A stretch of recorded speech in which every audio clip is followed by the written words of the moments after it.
Dustin, good to see you. I'm really looking forward to today's conversation. Why DIY investors earn less? According to Vanguard's Advisors Alpha study, a good financial advisor can add about 3% in net returns per year through behavioral coaching, asset allocation, rebalancing, and tax planning.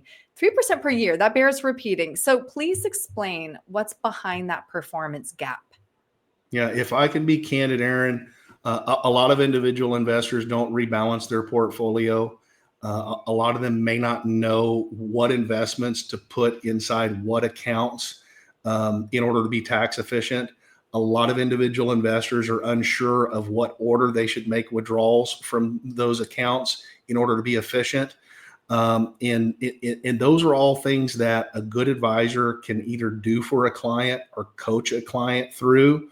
And again, we're talking about ways to add value. You mentioned that Vanguard study indicated those and other things are places where an advisor can add up to 3% in value. All the things we're talking about have nothing to do with picking individual stocks or picking individual funds.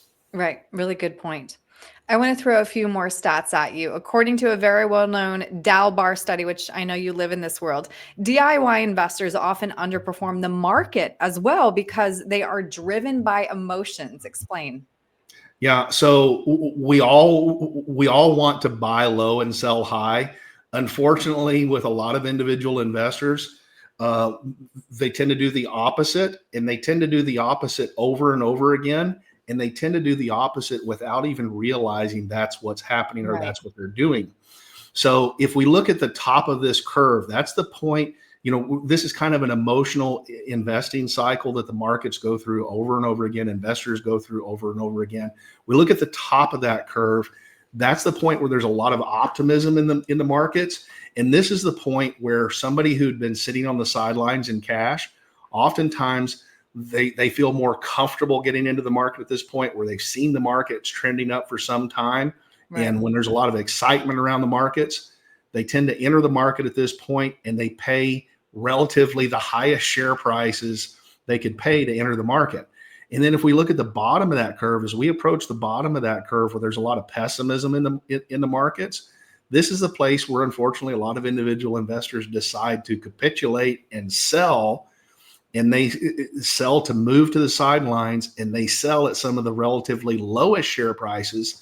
And they, again, sit on those sidelines and they wait till, I hear this word all the time from individual investors, until they again feel comfortable to invest again. And the point where they're going to feel comfortable is when markets are hitting new highs and they're going to pay the highest possible share prices to get back into the market. So it's very counterproductive to what we want to be doing. Right. And if you do that over and over again, just erodes. Really hurts long-term returns. So a good advisor, when we work with clients, we start with an individual personalized plan. We try to align the portfolio with that plan, introduce some risk management. It makes it a lot easier for that client to stay invested for the long term without being tempted to make those emotional decisions. If we look at that image again, it also presents a couple of opportunities working with a good advisor. If we look at the top of that curve when markets are really optimistic, that's a great time to rebalance your portfolio and take some profits off the table. And then again, if we look at the bottom of that curve, that's again a great time to rebalance your portfolio, to sell things like bonds and buy things like stocks, which would tend to be on sale at that point. Right. The other thing I would point out in this curve, if you're working with a good advisor, one of the things that advisor can do is introduce some risk management into that portfolio, things like hedges or other ways to take some volatility out of that portfolio, that for the right investor, we could flatten that curve a little bit more and make those emotional highs and lows less high and less low, again, making it easier for the investor to stay invested for the long term and stick with the plan. Right. Having a plan allows us to feel comfortable and not make those knee-jerk emotional decisions. Many DIY investors believe they can save money by avoiding advisory fees. How do you help clients understand the value you provide? Yeah, a couple of things. So the first thing that I'm going to do, very simple. I'm going to ask those clients what their biggest worries, what their biggest concerns are, and to the best of my ability, try to solve or resolve some of those worries or concerns. Um, the other big thing, we're going to start with detailed financial plans that are actionable. So when we show those clients, for example, putting the right investment assets inside the right accounts to be more tax efficient, when we show them making withdrawals from the right accounts in the right orders, to be more efficient, oftentimes those are things where we can demonstrate adding millions of dollars in value to their plan over their lifetime. And these, again, are things that don't have anything to do with picking the best stocks or picking the best funds. And we're very transparent and upfront with fees. So once a client knows the fees they're going to pay, and we can demonstrate to them the value that we can add in many cases with some good advice, value proposition becomes very simple. Yeah, it's pretty black and white. For someone who's thinking about hiring an advisor, what's the best way to start that conversation to determine if they should? And what should they expect in that first conversation?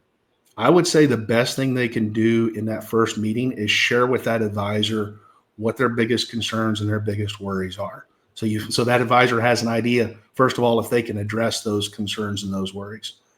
And what they should expect, the biggest thing they should expect from that first meeting is they should expect to sit down with a great listener.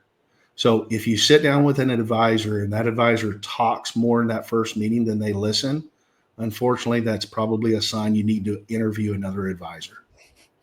I agree. Well said. Like I said, Dustin, I'm glad to talk this through. I think we could have spent, 3 hours on this. It really does get interesting when we talk about what motivates us as humans, which is often emotions. So if somebody wants to talk to you, maybe to, get that financial plan, or even just to get a second opinion on their plan, Sure. what's the best way to reach you? They can call or text 830-476-2505 or reach out on the website to book a free chat at longlivemymoney.com. Great. Dustin, thank you. Thanks, Aaron.